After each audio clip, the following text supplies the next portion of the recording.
There is a truth that many people never realize. You can be with someone who truly cares about you, but over time, you slowly lose the most important thing you have. Not your money, not your time, but your ability to choose. That night, he stood in front of the mirror in his familiar room. The light had not changed. Everything looked the same as always. But when he looked at himself, he noticed something strange. He was no longer sure what the person in the mirror was thinking, not because he had no thoughts, but because he no longer trusted his own thoughts. He stared at the mirror longer than usual, and for a brief moment, it felt like the person in the mirror was waiting for someone else to nod before believing in himself. And the most frightening part was, this did not happen in one day.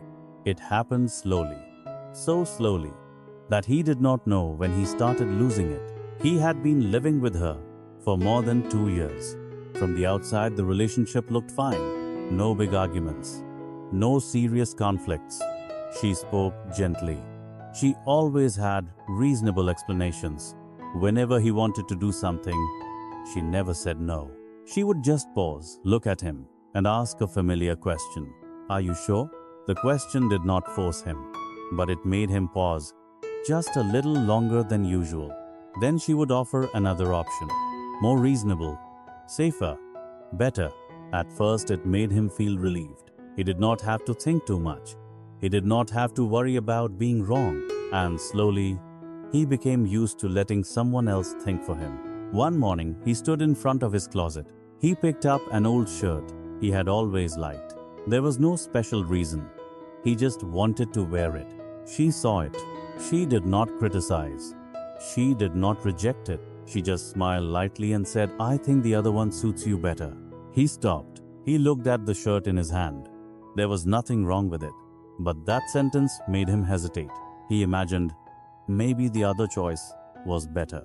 He put the shirt down, not because it was bad, but because he was no longer sure if his choice was right enough. He picked another one. Everything looked normal. No one forced him. No one made him change. But in that moment, he did not follow what he wanted. And the most dangerous part was, he did not even notice the change. Because it was so small, so gentle, so easy to accept. These small moments started happening more often. There were no clear signs, no big moment to stop everything. Just small changes, repeating every day. He chose food, then changed it. He planned to go somewhere, then cancelled. He wanted to speak, then stayed silent. No one told him to do that. No one stopped him from choosing.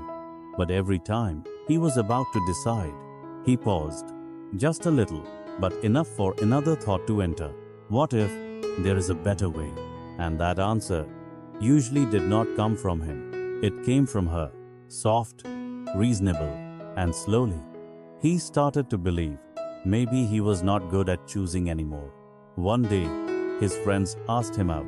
A simple question was asked. Where do you want to go? He smiled, but did not answer. He looked down at his phone, as if waiting for a message. No message came. There was no one to ask, but he still did not answer. He had an idea. He knew where he wanted to go, but he was not sure if it was the best choice. A few seconds passed. No one rushed him, but he stayed silent. Finally, he said, anywhere is fine. It sounded normal, but after saying it, he felt empty. Not because he had no opinion, but because he ignored it too quickly, as if his own voice no longer mattered. Another day, he went to the supermarket alone. He stood in front of the food shelf.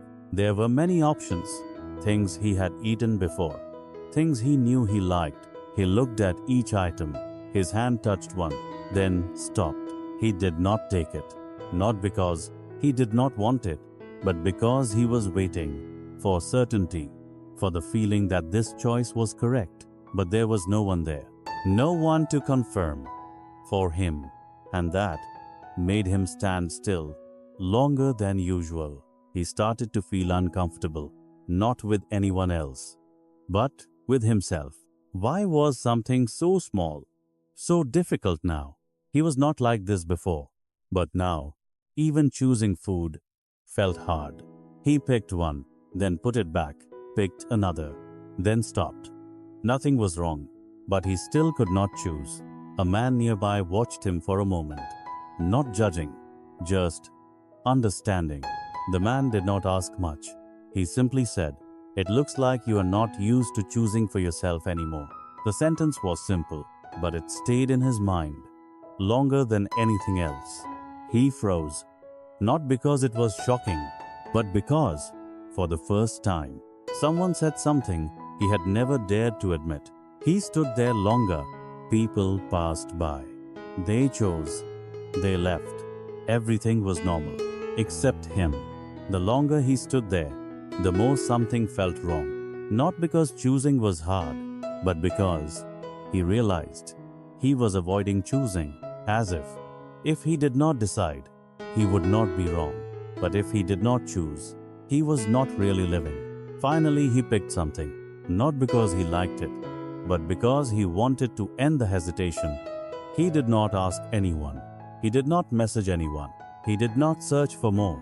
He simply chose a small decision.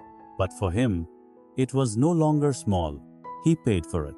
Still unsure, but he did not go back. He did not change it. He kept his choice. He went home, opened the food, took a bite, and immediately realized he did not like it. A wrong choice. But what happened next was different. He did not feel frustrated. He did not feel disappointed. Instead, he felt light, as if something invisible had been lifted. And in that moment, he understood something clearly. It was not that he could not choose. It was that he had been letting others choose for him for too long. So long that he did not even notice anymore. He sat there quietly, looking at the plate. And for the first time in a long time, he understood something simple. Freedom is not about being right or wrong. It is about whether you still have the right to choose. That night she asked as usual, "What did you eat today?" He answered, but this time, he did not ask back. He did not look for confirmation. He did not add anything. A very small change. But that small change was everything.